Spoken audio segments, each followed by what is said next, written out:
welcome to another episode of the Studio 78 podcast. I am your host, Nache from NacheSnow.com. Welcome. And author of The Life Cleanse. Definitely check it out over at Amazon.com, BarnesandNoble.com, or NacheSnow.com. Okay, so today's episode, I have Lauren Hom on here talking about passion projects. And I'm telling y'all, once you hear this episode, you're going to want to think of a passion project of your own because they're so much fun, I think, because you're doing something that is meaningful to you. But we'll definitely get more into that in the episode. And I just think her story and everything is very inspiring and very cool. But before I launch you guys into the episode, housekeeping items, please go on over to iTunes and rate the podcast 5 stars. I greatly appreciate it. If you leave a comment, that's even better. And I want to say thank you to the last person who left a comment. It was actually this past Monday. And she says, "Great listen. I found this podcast a little while ago and I'm loving the episodes found in this little corner. Nache's energy is great and uplifting. As someone who works her own business in the evenings and weekends, she is really inspiring. So thank you, thank you, thank you. Amethyst Eyes 15. I really appreciate your rating and your comment. So please, guys, it really does help people find the show. If you just take 2 seconds to head on over. And of course, I am promoting my How to Organize Your Life to Make Time for Your Passion course. So definitely, please head on over to NacheSnow.com/time if you're interested. I'm doing a pre-sale right now. And if I get enough pre-sales, then I'm going to dig in to start recording videos next month. So if you are having trouble with that, definitely go sign up because it's going to be like a boot camp for productivity because I don't play. All right. Enough about me. Let's get into Lauren. Okay. I was put on to Lauren by on Instagram. If you go look up the Copper Moose, and I'm so glad that she showed me Lauren's Instagram account because I love lettering and I just fell in love with all the lettering that Lauren does. And then on top of that, she does this really cool challenge called Hom Work, which she'll talk about at the end of this episode, just to inspire people, even if you're not trying to be a professional letterer, but just trying to inspire people to just be creative and just do something fun. And yeah, I just kind of like fell in love with her energy, her style, and I just love her story. I love that she's able to do this full time and like travel all over the world, it's just really, after I started following her, I was like, oh my goodness, I need to reach out to her and ask her if she'd be on a podcast just to tell us a little bit about her story and talk about her passion projects. And so, yeah, she does that and really gives some great, I think, actionable things that you can do in order to get started. And so regardless of what industry you're in or what you're trying to do, I think you'll really be inspired by her story and really want to work on something you love, even if it isn't for business, even if you just want to do it because it's something you love. I think you'll really be inspired by what she has to say. So without further ado, welcome Lauren to the studio. All right. Welcome, Lauren, to the Studio 78 podcast. Thank you for coming on. Hi. Thanks for having me.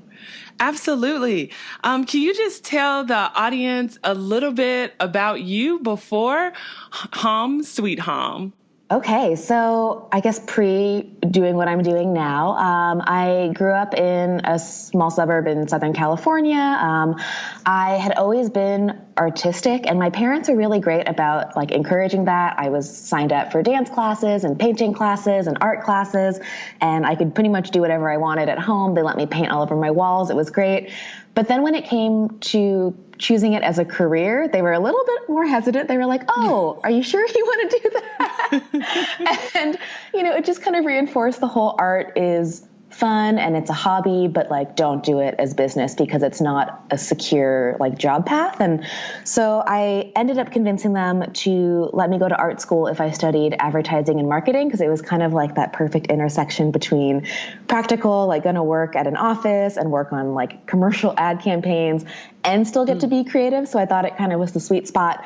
So I went to school in New York at the School of Visual Arts and studied advertising. And during my junior year, I took a type class and a communication design class, and it kind of ignited my passion for type and lettering. I didn't really know it was a thing, but I had seen some people on the internet kind of coming up and doing it. And so I started doing it too in my design classes. And what kind of launched me into Hom Sweet Hom, a lot of people don't know, it was kind of an accident. This was not planned. I was supposed to go into advertising. I started a Tumblr blog October 2012 called Daily Dishonesty, and it stemmed from me and my girlfriends were drunk one night and like laughing about all the stuff that was on our to-do list that actually wasn't going to get done. Kind of like the like dreamy, like I'm going to start a baking blog and I'm going to go to yoga every day. And we realized it was totally BS. We were not going to do it. So I started chronicling all of our little white lies through hand lettering, just on a Tumblr blog, with really no intention but to have this kind of funny, neatly packaged up like blog that I could share with my friends, and it would be, you know, funny, and I could practice my hand lettering. But other than that, I was, you know, in my last year of advertising school, I was not going to deviate from my path because I had put in too much time. But long story short, the blog caught like this weird wave of the internet. And I actually don't even want to call it weird, because it happens more often than people think. If you make something that's easy to understand or funny or useful, like on the internet, it can gain an audience. That's kind of the benefit of putting stuff out there. And so the blog gained a lot of traction online. It was getting shared. And fast forward, I guess, 6 or 7 months, the same week that I am graduating from college, I had also signed a book deal for the blog. Whoa. To be turned. I know, I'm 22 years old. I have no idea what I'm doing.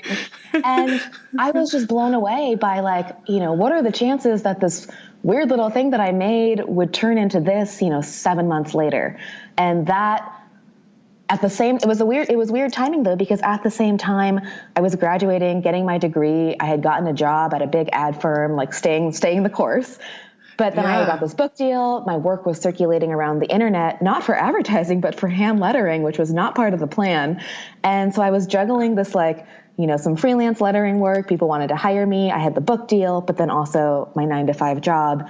And I just hit a crossroads much sooner than I thought I would. And I ended up leaving my advertising job within 9 months to start doing hand lettering full time, because it was, as time went on, you know, that's the cool thing about the internet is once your work starts circulating, even when you stop creating it, it'll still keep circulating and people will still find you. And that's kind of the, I guess, passive benefit of getting some traction or getting your work shared on Instagram or Pinterest or wherever it may be.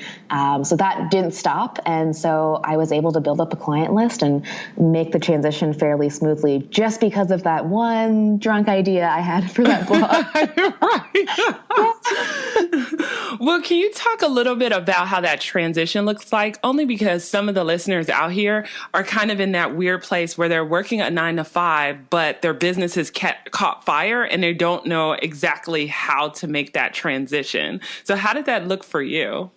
So for me, it was a slightly, I guess, different situation than I find a lot of my friends are in. But because of the series of events, I had graduated college. I had signed the book deal, which was for $25,000, which I was 22 years old. And that was, that was $1 million to me.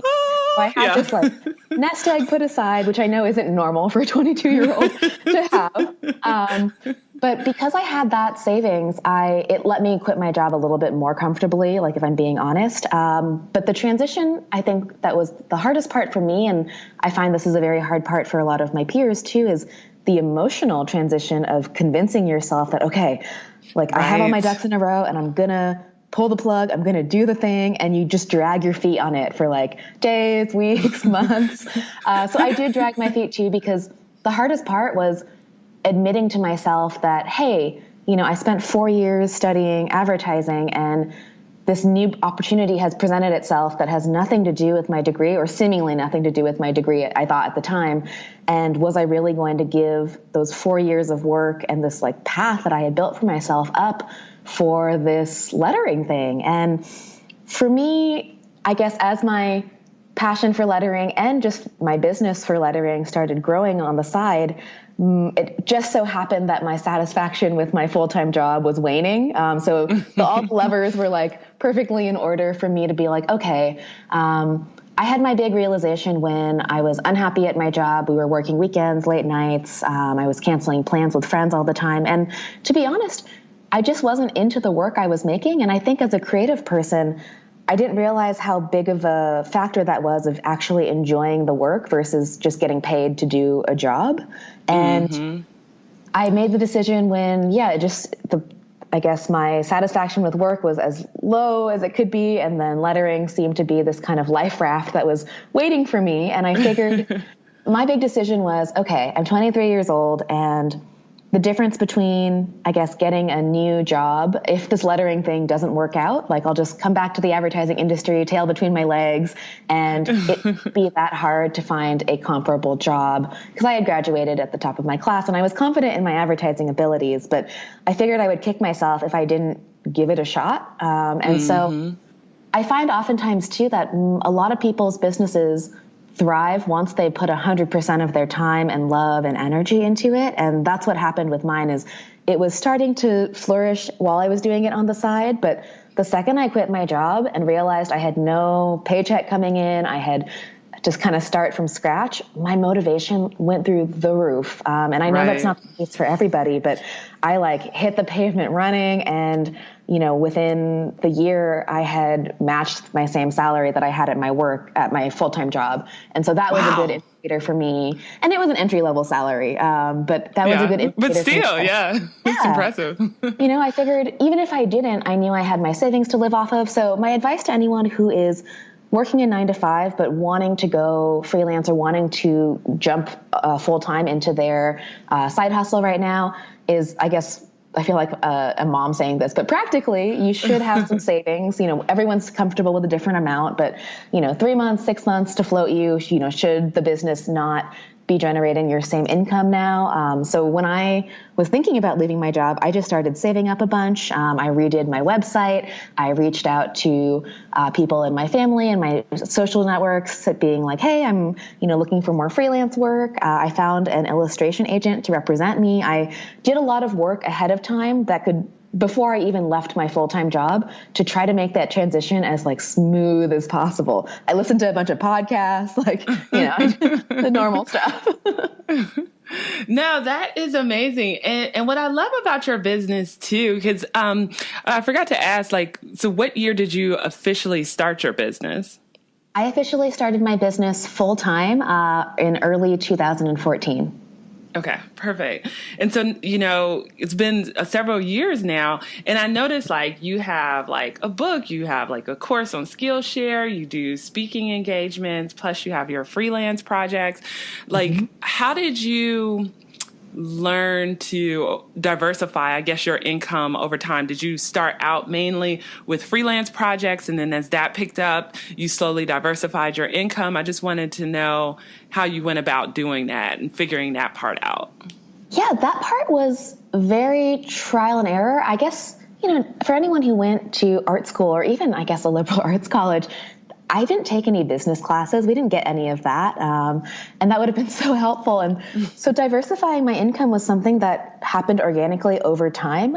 It was just the natural progression of the work I did, I guess. I was presented with new opportunities and I would say yes. But when I started out, I was 100% in freelance. I was just doing freelance lettering projects. I was making cards and doing the occasional advertising campaign and, doing editorial illustrations. And from the outside looking in, when I had, seen other illustrators that I admired, I assumed that that's what they were doing too, because that was the work that was in their portfolio. I feel like a lot of other income streams you don't see advertised as publicly on Illustrator or like designers' websites. And so things like speaking, I was offered an opportunity because I had built my portfolio up. I guess people, wanted to hear what I had to say. And, especially because my story is unique in the sense that like not every 22-year-old gets a book deal while she's graduating college. It was a pretty cool, it's a pretty cool story to tell. And I still love telling it. And I know it's kind of like,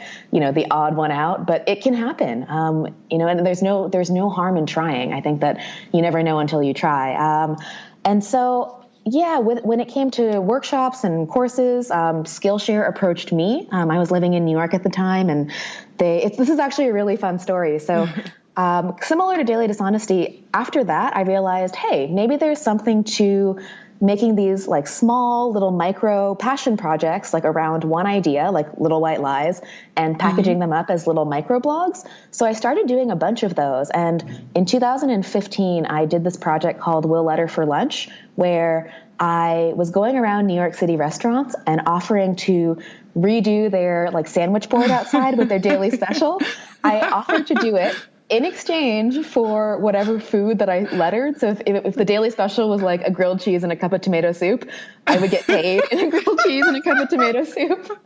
And I would document it on a blog. I would take a picture of the chalkboard that I did and then a picture of my grilled cheese and tomato soup, and people loved it. And it was really just a, funny idea to build up a chalk lettering portfolio because I didn't have one previously and I wanted to get into it because I figured if Daily Dishonesty catapulted me into hand lettering, why not use other passion projects to catapult me into other areas that I want to explore and get paid for? And it proved to like work. It really wasn't, there was kind of a formula for it that I realized after time.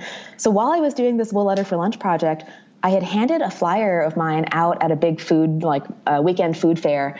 And I get an email from Skillshare a week later. And they were like, hey, we stumbled across your work because you passed out a flyer to our CEO, and we're actually looking for a chalkboard artist to do a Skillshare class. And we would be willing to come to your studio, film it, produce it, edit it for you. Like, are you up for it? And I was like, what? Like, I definitely did not see the CEO. I didn't even know who the CEO of Skillshare was. And this is in 2015, early 2015 too, where Skillshare was becoming big, but not as big as it is now. And I remember emailing them back being like, which food stand was it? And it turns out that, yes, I had passed out a flyer to the CEO, and he looked like just like a 20-something college kid. I would not have guessed he was the CEO of Skillshare, but he helped his friend run I get this, New Orleans style soup and sweet tea stand on the weekends. That was his side project. I kid you not, had I not been hustling and walking around like pitching my services for this project, I would never have gotten that opportunity. So I shot the class with Skillshare. I learned a ton about how to teach and like set up an online course and how to talk through my process. And that was incredible. And that kind of catapulted me into doing in-person workshops because I realized I really liked teaching and interacting with people online. Why not bring that offline too? So I started doing that. And then I started developing like longer form, like more in-depth online courses off of Skillshare that are like 5 or 10 week programs that, like for 4 or 5 hours of video content. And then I think we talked about this earlier, but I have a Facebook group for that too, that goes with the class. And so honestly, that was the catalyst for even more diversity, I guess, in my income streams. And it was really, really organic. I did not set out being like, okay, I'm going to be a hand lettering artist and here's how I'm going to diversify. So for anyone who doesn't have like a business plan laid out, it's okay. You can figure it out as you go. And the truth is you will figure out most of it as you go, because I tell my students this all the time. It's great to, follow along with someone's career trajectory and to implement those same strategies in your business. But everyone enters the market at a different time. Everyone lives in a different area. Trends change over time. So the same roadmap that worked for me may not work exactly the same for everybody else. But that's the beauty of it, is having to kind of get creative and figure out what works for you and your specific business, and to follow a lot of different entrepreneurs and artists too, to, figure out what worked for them, see if it works for you. If it doesn't, scrap it and move on to the next thing. And that's the exciting part for me, is kind of navigating that. Yeah, I think that's great. And, for some of the listeners out there, this might be their first time hearing the phrase passion project. Like, of course, you've given us two different examples, but how do you define that? Because people probably are thinking like, man, how can I create like a passion project for my greeting card business or what have you, but I'm just curious how you kind of overall define that phrase. Totally. I think it's one of those like kind of ambiguous phrases, because when you hear passion project, you might think like a side business. But for me, I come at a passion project not from a side business standpoint, but from a like honing in on one little micro idea. You could almost think of it as a series. That's kind of how I've positioned mine, because I am a like visual artist. So I come up with an idea, usually based on, something I want to add to my portfolio, or a funny thing that happened in my life. A good example of that is, I guess, based on my life. In 2014, I went through a breakup, and I was feeling kind of snarky and mad at my ex. It wasn't a nice breakup, let's just say that. And because of that experience, I had the idea to create a line of flasks that had the words ex-boyfriend tears engraved on them. And had I not gone through a breakup, I never would have had that idea. The idea stemmed from me just being kind of snarky at work one day, and I had stuck a Post-it that said ex-boyfriend tears on my water bottle. And my partner at work said it was funny. I left it on my desk. My coworkers were laughing, and I realized I had the inkling of some idea, and I decided to bring it to life. So I basically just went on Google and I typed in, where to source laser engraved flasks. And then I, drew up a logo for it, or did some lettering of ex-boyfriend tears, vectorized it in Illustrator. And like within 2 weeks, the shipment was on its way to me. It really wasn't super hard. One thing that I will tell people too is, if there's something you want to do that you're not quite sure how to get it done, you have an idea, but the production or bringing it to life is confusing, just do like a deep dive Google search. I'm pretty positive that 95% of what you need is there, and the rest of it you'll just kind of slap together.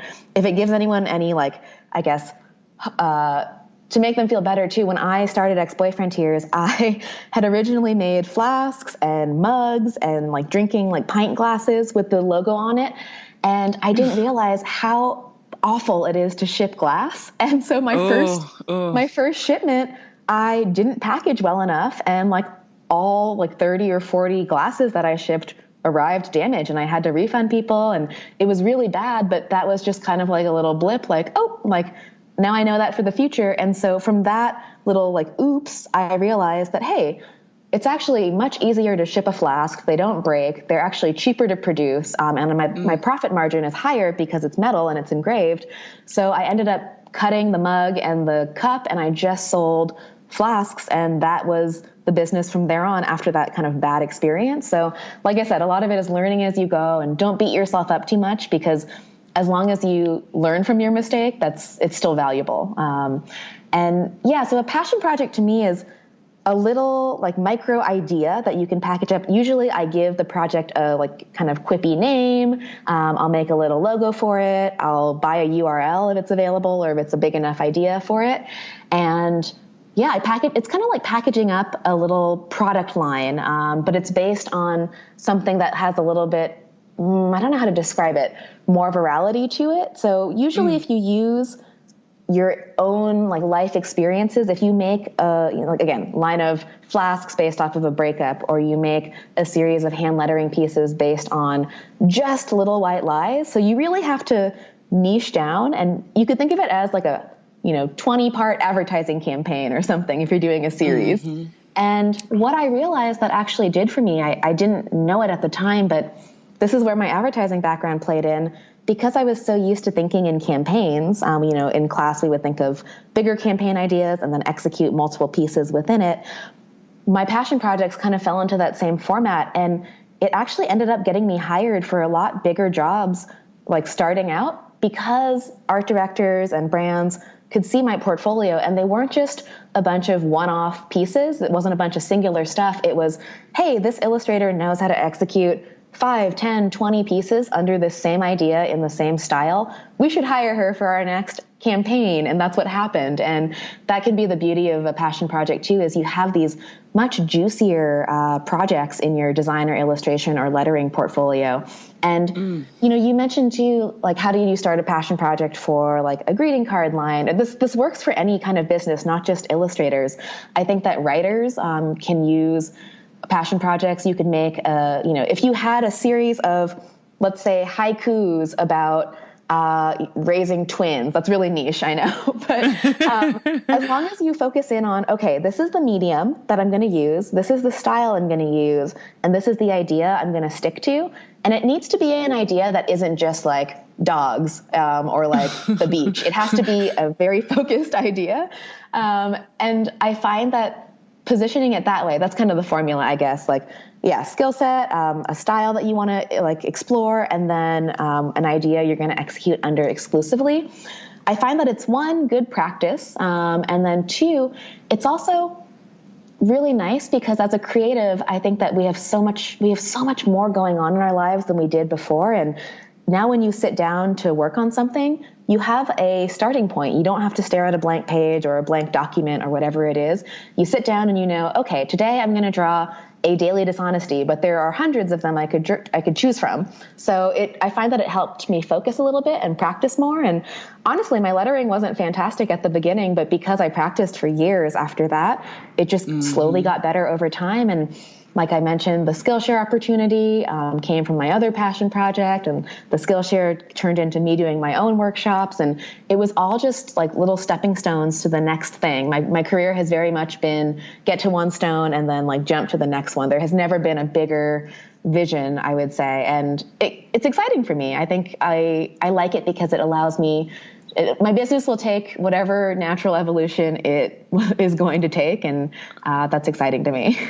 Yeah, no, that's great. Well, we're just going to wrap up here. My last question is, can you just tell the listeners not only where to find you, but I know you have like a free library of goodies for people that are lettering artists and designers, and you also do your Hom work. But if you could just tell them about that and why they should, sign up. I'd love for them to discover you and follow you and buy your courses because, you're amazing. Oh, thank you. So I started doing a bunch of, I guess these are more businessy passion projects now, but I have a creative resource library where I have all these freebies of worksheets and tutorials for lettering artists, and not just letterers, but there are also like resource guides in there, like how to get your work featured on a design blog, or, how to write your bio as an artist. So for any kind of visual artist, I would say it's helpful, and especially if you have a knack for type or you want to get more into type.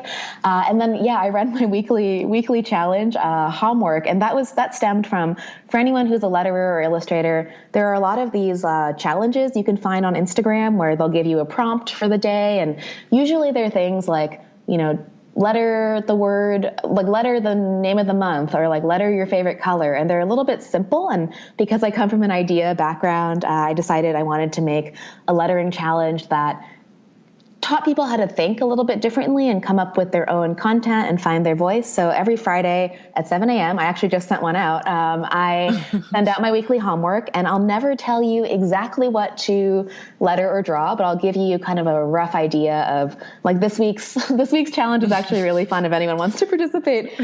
It's a visual pun. So we are taking one of your serial traits. So whether you're like a serial online shopper or a serial entrepreneur or a serial, monogamist, whatever it is, serial dater, and we're going to turn that into a illustrated or lettered cereal box. So you have to come up with an actual brand of cereal based on your cereal trait. So they're really weird prompts. They definitely help you think outside the box.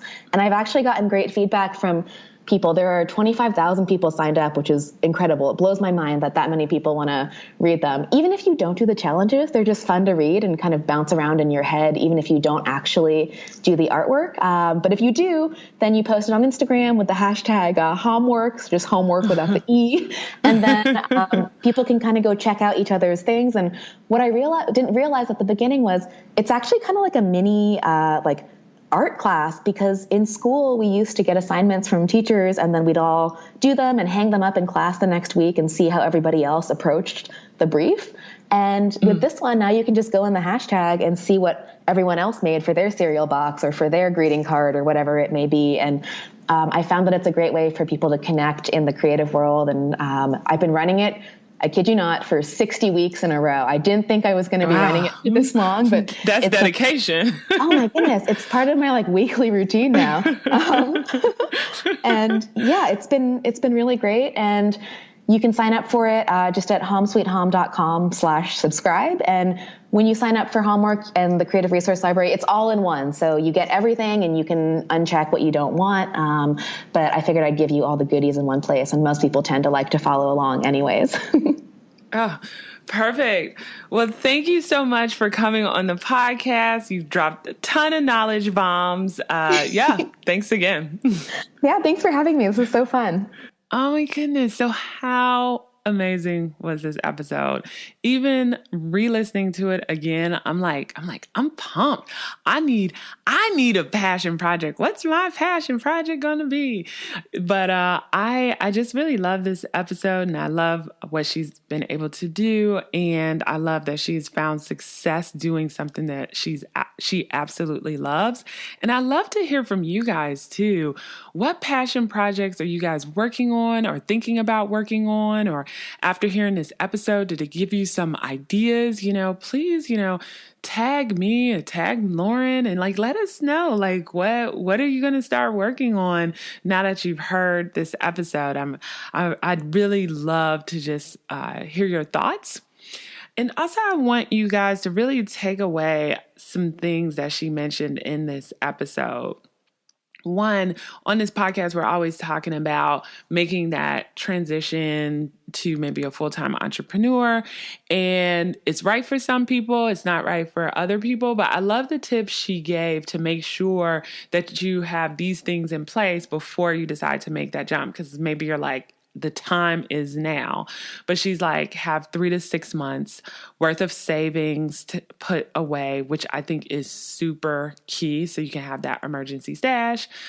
She made sure she had a professional website. And we recently had someone on the show talking about that in episode 82. So definitely check that out. And then she reached out to her network, her family and friends, because those are the people that trust you from the very beginning, right? So if you're looking for work or you're trying to get some traction, use your network. Eventually, you're going to branch out and get strangers to love you too, but use your network. And then she said she found an illustration agent to help represent her. So depending on what industry you're in, I think that's a good idea. If you want to be, let's say, published, let's say you're a writer, maybe look for an agent. Yeah, you're new, you haven't published anything yet, but maybe having an agent will help you out. So think about that too. And then, education, like she says, she listened to a bunch of podcasts. So you're listening to this podcast right now, but yes, listening to podcasts like this, reading articles, and really educating yourself on how you can become a successful entrepreneur.